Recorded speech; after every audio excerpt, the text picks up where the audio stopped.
श्रीमद् भागवत के 10वें स्कंद के 50वें अध्याय में इस कथा को लिखा गया। अच्छा, ऐसा क्यों किया व्यास जी ने? बड़ा समझने लायक विषय है। व्यास जी कह रहे हैं कि जरासंध का आक्रमण कब होता है? 50 वर्ष के बाद। 50 वर्ष की जब हमारी शरीर हो जाती है तो उसके बाद हमारे शरीर पर बुढ़ापा और बीमारियों का आक्रमण होता है। इसीलिए जरासंध को जो लाया गया वो 50वें अध्याय में। ध्यान से समझेंगे। 50 वर्ष के बाद का जीवन कैसा होना चाहिए भागवत जी के हिसाब से? भागवत के व्यास जी कहते हैं कि 50 वर्ष के बाद की गिनती गिने आप। गिनती तो मैंने नहीं बनाई ना भाई। 51, 52, 53, 54, यानी 50 के बाद हमको वन जैसा जीवन जीना चाहिए। चौथेपन जाए नहीं प्रकार। 50 वर्ष की उम्र के बाद हमारा जीवन वनमय हो जाना चाहिए। ये अंक कह रहा है 51, 52, 53, 54, 55, 56, यानी 50 के बाद हमारा जीवन वनमय हो जाए। जैसे 50 के बाद चाय नहीं मिला तो चिंता ना करो, वन में होते तो चाय मिलता क्या? लेकिन बुढ़िया माई हल्ला करेंगी, चाहवा ना धलस रो। 50 के बाद आप संसार की कोई भी वस्तु पर आकर्षित मत रहिए, आसक्त मत रहिए, और स्वाद से बिल्कुल अपने को परे बना लो। दिन भर क्या करो? हरी हरी। नहीं करोगे तो 50 के बाद यदि वन जैसा जीवन नहीं हुआ तो अब गिनती पढ़ लीजिए 50 के आगे वाली। 50 के बाद क्या आता है? 61, 62, 63, 60 माना, 60 माना, समझ गए? यानी 50 के बाद यदि हम हरि भजन नहीं किए, वही करते रहे जो पहले करते थे, तो ये अंक कह रहा है जिसकी गिनती हम लोगों ने बचपन में पढ़ी, 61, 62, 63, 64, हम हो गए 60। समझ रहे? बबलू बबलू ऊपर से पानी चोद दे, हट गई क्या प्लास्टिक हुआ तब कैसे चिल्लो?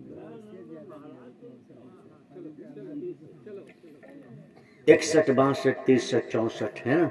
यानी 50 के बाद यदि 20 वर्ष तक आप खाली साधना करें तो क्या होगा पता है? 50 वर्ष तक तो आप खूब संसार में लगे रहिए, लेकिन 50 के बाद यदि 20 वर्ष तक सदगुरु के सानिध्य में हम साधना कर लेते हैं तो तर जाते हैं। 71, 72, 73 तर गए।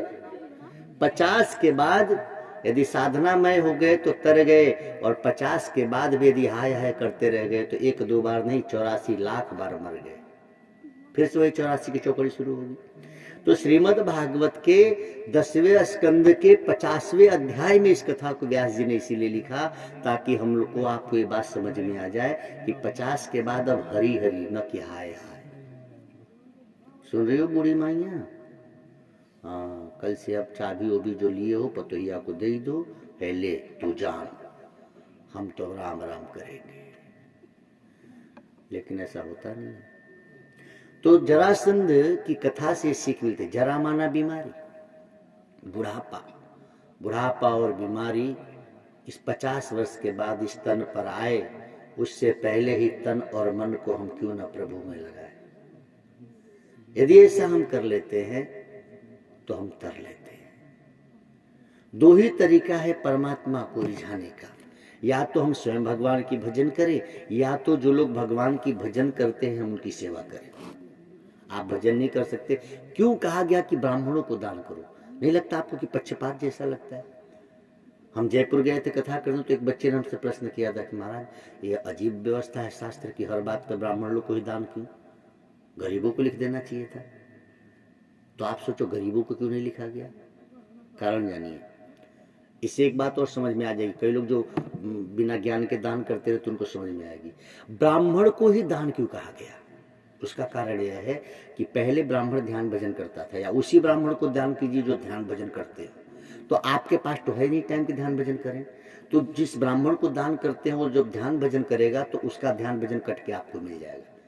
जैसे आप दुकानदार को देते हो रुपया तो दे दिया आपको शक्कर, तो आप दुकानदार, आप ब्राह्मण को किए दान, ब्राह्मण को कराए भोजन, तो ब्राह्मण का जो पुण्य है वो आपके खाते में आ गया। इसीलिए ब्राह्मणों को कहा गया। अब गरीबों को आप दान नहीं कर सकते। क्यों? किसी गरीब को आप दान करते हैं तो उसने कोई ऐसा कार्य किया था कि भगवान ने उसको गरीब बनाया है।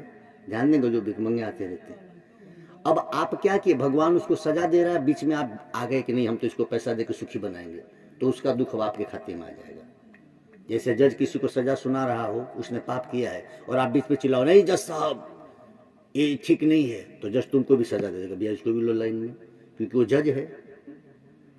इसीलिए अच्छा ब्राह्मणों को क्यों कहा गया, ब्राह्मण भी दान ले और दान सब खा जाए तो ब्राह्मण भी दोषी। इसीलिए गीता के 18वां अध्याय के पहले श्लोक में कहा गया दान लेना और दान देना दोनों ब्राह्मण का कार्य है। ज्ञान लेना और ज्ञान देना, यज्ञ करना और यज्ञ करवाना, ये 6 गुण ब्राह्मण के बताए गए, जिसमें से 3 हम लोगों ने अपनाया, 3 छोड़ दिया। दान लेना कभी न देना, और ज्ञान देना कभी न लेना, यज्ञ करवाना कभी न करना। हम लोग दूसरे का यज्ञ करवाते, अपना कभी नहीं करते। दूसरे को ज्ञान देते, खुद कभी नहीं लेते, और दान लेते हैं, कभी खुद नहीं देते। 6 गुण हैं, और ये 6 गुण जिस ब्राह्मण में हो, आप ऐसे ब्राह्मणों का आदर करें, ऐसे ब्राह्मणों के लिए दान। इसीलिए बेटा जन्मे तो, बेटा का ब्याह हुआ तो, मुंडन हुआ तो, कोई मर गया तो, सब में ब्राह्मण ही क्यों? इसीलिए कि दान के बदले कुछ तो चाहिए ना आपको। और जब वो खाली व्यक्ति को दान करोगे तो जो उसके पास है वही मिलेगा।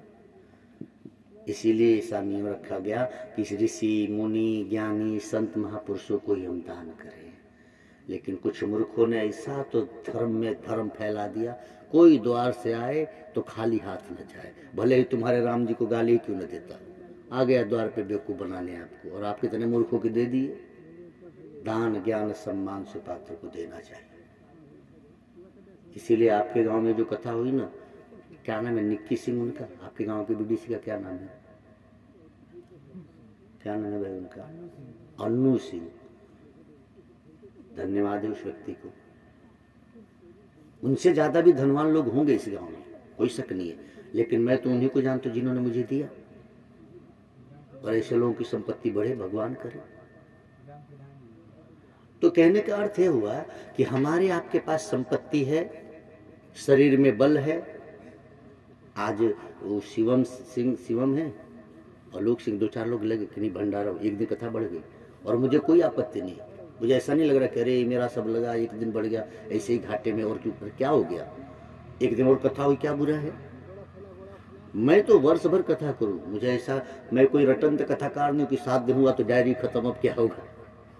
रटे रटे जो कथाकार होते ना, उनका 7 दिन की वो डायरी बनी है, वो खत्म तो काम खत्म, 8वां दिन नहीं बोलेंगे।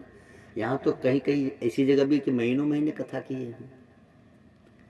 अभी इस 2 कथा पहले हटवा गोपालपुर, एक ही गांव में 3 कथा की है। हम सुनने वाले वही श्रोता तीनों जगह है, तो अलग अलग कथा सुनाए तब तो है। लगातार 2-2 महीना पे होता तो भाई चलो कुछ दिन बीत गया था, नहीं लगातार। गीत भागवत में 335 अध्याय है साहब, एक एक अध्याय सुनाओ तो भी बहुत है, कितनी कथा सुनेंगे। ओम नमो भगवते। तो आप सभी से प्रार्थना, जो कुछ भी मिला है रहेगा न सब दिन, जो है मूढ़ मन को फंसाते रहेंगे, जो सत्संग में नित्य आते रहेंगे, वो प्रभु की कृपा को भी पाते रहेंगे। सत्संग में आने का यही लाभ है कि हमारा संग सत्य स्वरूप परमात्मा से होता है। सत्संग सुनाने वाले को चाहिए कि संसार की भगवान की कथा सुना सुना के बाद में आपको यहाँ ला दे कि वास्तव में सो अहम, जो है वही आप है। बस इतना है कि उसने याद कर रखा है और आप अपने को भूल गए हो। जैसे एक ही विद्यालय के एक ही क्लास में हम पढ़ने गए, जो याद रखा वो पास हो गया, जो नहीं याद रखा फेल हो, वही पड़ा हुआ है। ईश्वर अपने स्वरूप को याद रखा है इसलिए वह ईश्वर है, और हम अपने को भूल गए हैं, विस्मृति हो गई है इसलिए हम जीव हैं। बाकी तत्वतः दोनों जाने की है। तत्व से देखा जाए तो जीव और शिव एक है। फर्क यह है कि शिव अपने को याद रखा है, शिव अपने स्वरूप का ध्यान करते हैं, और हम जीव हैं, हम माया का ध्यान करते हैं, निज स्वरूप का ध्यान नहीं करते। सुबह से शाम तक गाय का खाना खिलाना, भैंस का खाना खिलाना याद है, गैया खाई कि नहीं, भैंसिया खाई कि नहीं, खेता में का भया, गन्ना कटा कि नहीं, सब याद है हमको, लेकिन हम कौन है यह याद नहीं है, अपना पता नहीं। दुनिया भर का पता जानते हैं, अमेरिका का राष्ट्रपति कौन है पता है, भारत का कौन है पता है, इटली इंग्लैंड का कौन है पता है, मैं कौन हूं पता ही नहीं। हद है। आपको ये पता है कि आप कौन है?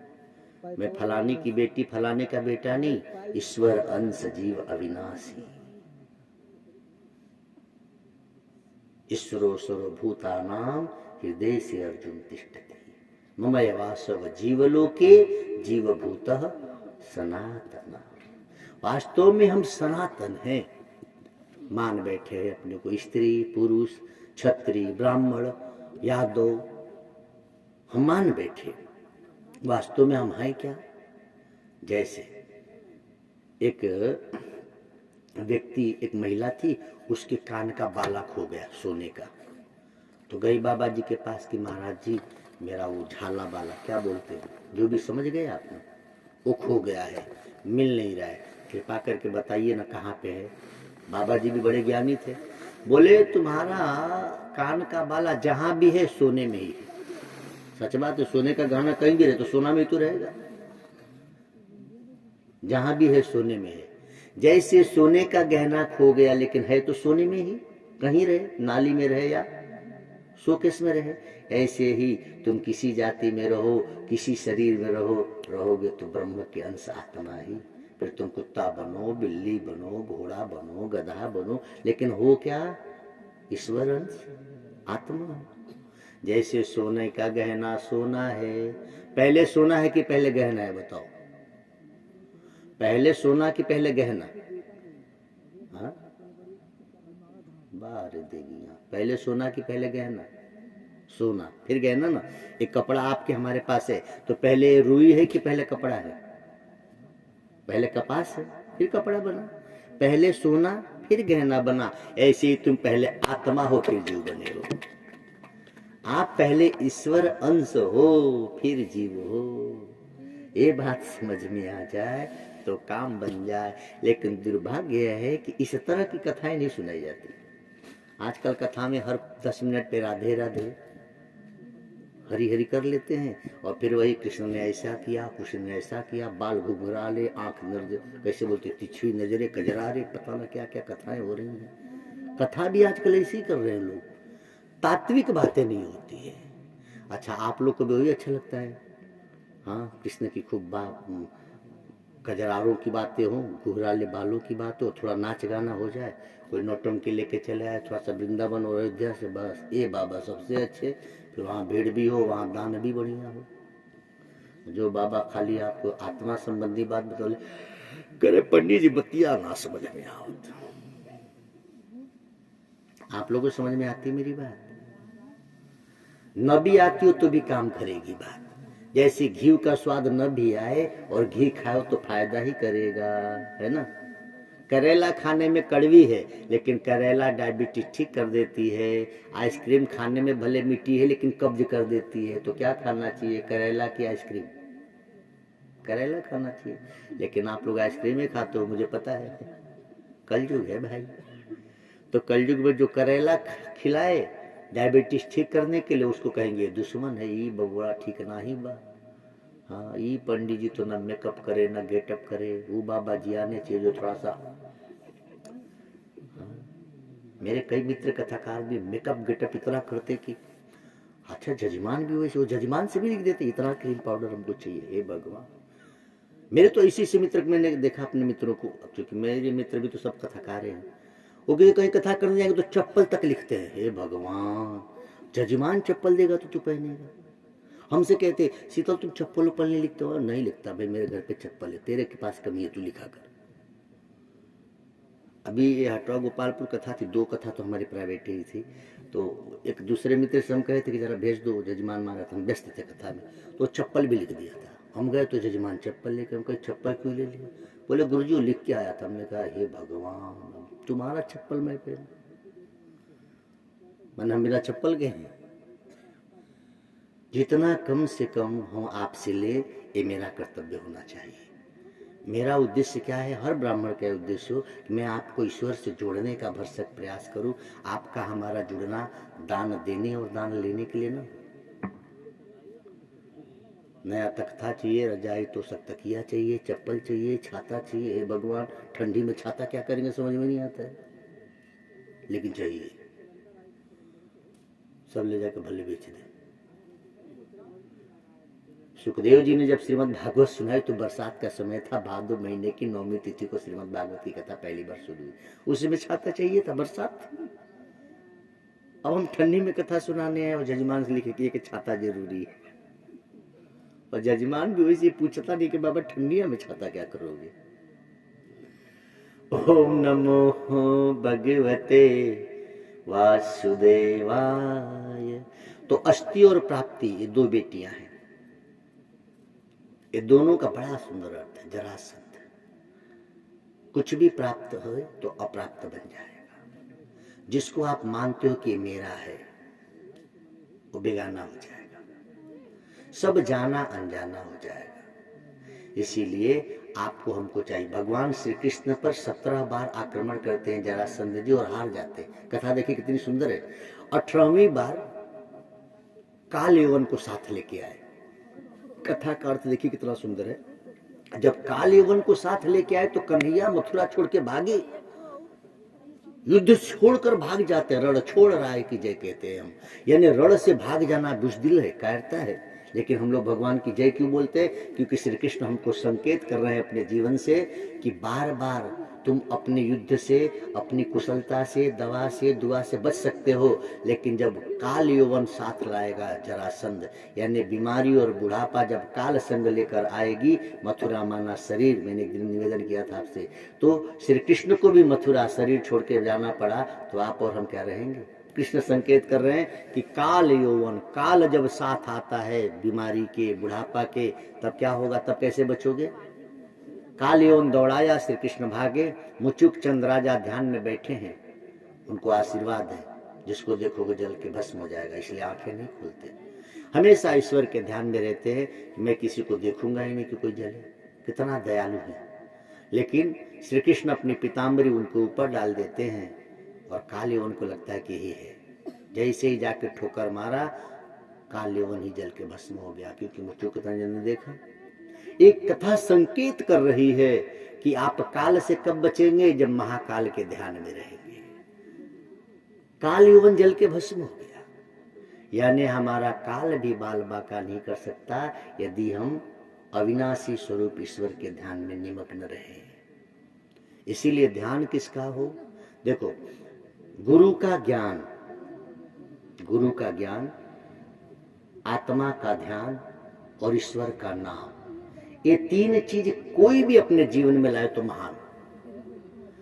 छोटा से छोटा आदमी महान हो सकता है, बस तीन काम कीजिए, गुरु का ज्ञान हो, ईश्वर का नाम हो और निज आत्मा का ध्यान हो। निज आत्म तत्व का ध्यान करे, ईश्वर का सदा नाम का जप करे और अपने गुरु के ज्ञान में निमग्न रहा करे, आप महान होके ही रहेंगे, कोई रोक नहीं सकता। हनुमंत लाल कहते, हनुमान जी कहते, केहूं कवन में परम कुलीना, कपि चंचल सब ही विधिहीना। ऐसा तो मेरा जीवन, प्रात ले जो नाम हमारा, तह दिन ताहि न मिले हारे। हनुमान जी कह रहे, लेकिन आप बताओ हनुमान जी का नाम सुबह सुबह हम लोग लेते हैं कि नहीं? रोज सुबह हनुमान चालीसा पढ़ा जाता है। क्यों? क्योंकि हनुमान जी के जीवन में तीनों बातें थी। गुरु का ज्ञान, भगवान सूर्य जी उनके गुरु हैं, गुरु का ज्ञान है, सदैव भगवान श्री रामचंद्र जी का जिह्वा पे नाम है, और आत्मज्ञान से ओतप्रोत है भगवान हनुमंत जी। तो राम लक्ष्मण जानकी और जय बोलो हनुमान की। हजारों मंदिर हनुमान जी के बिना राम जी के हैं, लेकिन कोई भी राम जी का मंदिर बिना हनुमान जी के नहीं हो सकता। क्या महिमा है भक्ति की, देखो। इसीलिए गुरु का ज्ञान, गुरु के द्वारा मंत्र लीजिए, भगवत नाम का मंत्र ही देते हैं संत, मंत्र का जप करें और निज आत्म तत्व के ध्यान में निमग्न रहा करें। इतना कर लेंगे तो काल यौवन भी जल के भस्म। भगवान कन्हैया ने द्वारिका बसाई। कृष्ण कहते हैं, संसार के बंधन में बंधने से पहले हर नौजवान बेटे बेटी को पहले ईश्वर के बंधन में बदल जाना चाहिए। द्वारिका बसाने का उद्देश्य यही है। द्वारिका का ब्रह्मवाचक है। ब्रह्म कहाँ है अथवा ब्रह्म जहाँ है उस जगह पे जाके स्थान बना लो। समुद्र के बीच में द्वारिका है, तो आप समझो उसके बाद संसार में उतरो। श्री कृष्ण पहले द्वारिका बसाते हैं और फिर रुक्मिणी जी से विवाह करते हैं। इसीलिए हर बेटे बेटी को चाहिए कि सबसे पहले हम गुरु से मंत्र लें, भगवत नाम का जप करे, आत्म तत्व को जाने और फिर संसार के झमेले में पड़ो, कोई बात नहीं।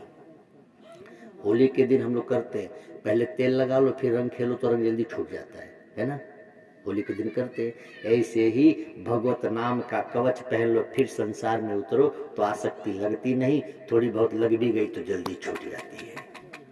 लेकिन करोगे तब तो, वो हम करते ही नहीं है। हम तो चिपकाए जा रहे हैं, चिपकाए जा रहे हैं। आजा तेरे बिना भी क्या जीना, तो मर ही जा, नालायक क्या जी रहा है। कई बेचारे लैला मजनू की औलाद, तेरे बिना भी क्या जीना, मर जा हरामखोर, क्या जी रहा है। ईश्वर के बिना नहीं जी सकते हो, बाकी हम तेरे बिना नहीं जी सकते, तू मेरे बिना, दोनों बेईमान झूठे हरामखोर हो। आजकल तो इतने लैला मजनू की औलाद घूम रहे हैं, भगवान। माँ बाप से प्रेम नहीं इन बेवकूफों को। ये भी इसीलिए हो रहा है कि कथा करने वाले चिकनी चिकनी बातें करने लगे। वैद्य और गुरु और मंत्री खाली मीठी बात करे तो फिर आपका भला नहीं हो सकता। इसीलिए हम, मैं तेरे दिन से कथा करो, आपने कभी सुना राधे राधे बोल? ऐसा नहीं कि राधा जी से प्रेम नहीं, मैं कीर्तन में हम गाते हैं माता जी का नाम, लेकिन हमें चाहिए कि हमें अपने श्रेष्ठों जनों का नाम ज्यादा न ले। पूरी श्रीमद् भागवत में राधा शब्द ही नहीं है, पता है कि नहीं? पूरी भागवत महापुराण में राधा शब्द है ही नहीं, और कथा करने वाले हर बातें पे राधा राधा करते रहते। सुखदेव जी ने राधा जी का नाम नहीं लिया, तो हम सब भी माता जी का आदर करें। ओम नमो भगवते वासुदेवाय, ओम नमो भगवते वासुदेवाय।